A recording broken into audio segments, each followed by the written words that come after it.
Hello and welcome back to Pneumology. Today we're going back to the very beginning of drug development, early phase clinical trials. If you've ever heard of terms like phase one, first in human, or dose escalation and thought, what does that actually mean for patients? This video is for you.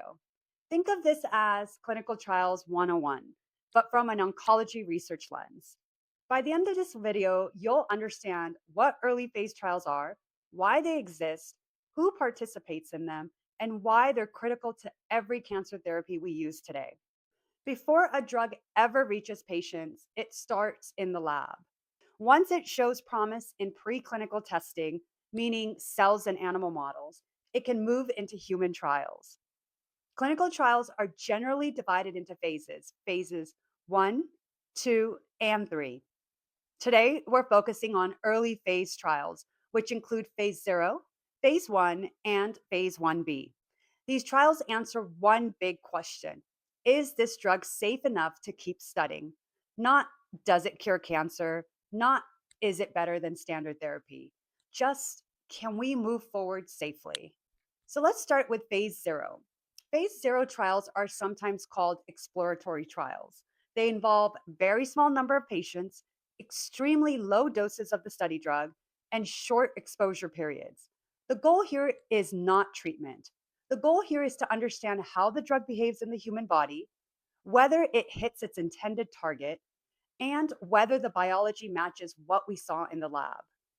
These trials help researchers decide whether a drug is worth advancing or whether it should stop early. Now, not all drugs go through phase 0, but when they do, it can save years of development time.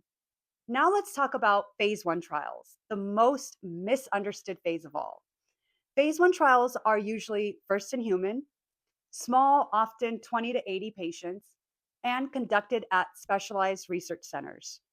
The primary goal of phase 1 is safety. Researchers are asking what dose is safe, what side effects occur, and how does the body absorb and eliminate the drug. This is where you'll hear terms like dose escalation, dose limiting toxicity, or DLT, maximum tolerated dose, or MTD. Patients start at very low doses. As safety is confirmed, doses gradually increase in new patient groups. Dose escalation follows strict rules. A small group of patients receive a dose, and if it's tolerated, the next group receives a higher dose. If side effects occur, the dose may be considered too high. Now, the goal is to identify a dose that is tolerable, has manageable side effects, and shows biological activity. This dose often becomes the recommended phase 2 dose. Importantly, safety always comes first. Patients are monitored very closely, often more intensively than in later phases. Early phase trials often enroll patients who have advanced or metastatic disease, who have tried standard of treatments, or have no remaining standard options. These patients are often incredibly informed and motivated. And despite common myths, patients can and do benefit from phase 1 trials, especially today with targeted therapies, immunotherapies, cell and gene therapies. Response rates in early phase oncology trials are higher than ever before. Once a safe dose is identified, many trials move into phase 1b. Phase 1b expands on phase 1 by treating more patients, focusing on specific tumor types, exploring combinations with other drugs.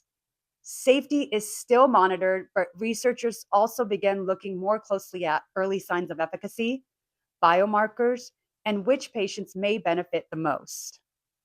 This is often where we first see signal detection, meaning hints that the drug might actually truly work. Every cancer therapy we use today started in an early phase trial. Without phase 1, there's no phase 2, there's no phase 3, and there's no approval. Early phase trials are where innovation happens, science meets patient care, and the future of oncology is built.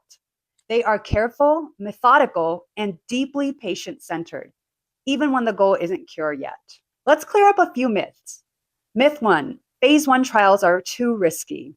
Well, the reality here is that they are designed with layered safety protections and intense monitoring.